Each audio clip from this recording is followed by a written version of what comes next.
Assalomu alaykum o'rtoqlar. O'zbekistonga Lada brendi qaytib kelibdi. Niva avtomobillari bilan birga yana boshqa avtomobillarni ham olib kelar ekan, boshqa markalarni. Qaranglar, Niva Legend, Niva Travel. Keyin o'rtamonda Niva Black deganlari ham bor ekan. Buni qaranglar qanaqa zo'r. Mana bunaqa tuning qilingan versiyasi ham yangi hali masla haydalmagan avtomobil. Ko'raysizlarmi? Avtomobillarni. Tak, buni qaranglar ichini.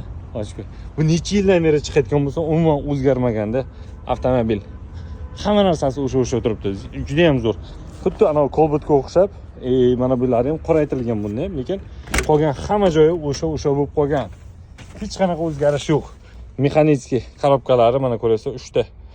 Mana bu yerda faqat o'rindiqlarni isitish va elektrik oyna ko'tarib tushirishlar bor. Qolgan hammasi o'sha turibdi. Mana knopkalari, boshqa narsalari 30-40 yil avtomobil qanday chiqqan bo'lsa, o'shanday turibdi. Buni nemislar ham, amerikanlar ham yaxshi ko'radi juda ham. Yevropada ham juda ham ko'p sotib olaman shu Niva avtomobillarini. O'rtoqlar, agar o'zimga qiziq bo'lsa, shuni sotib olardim.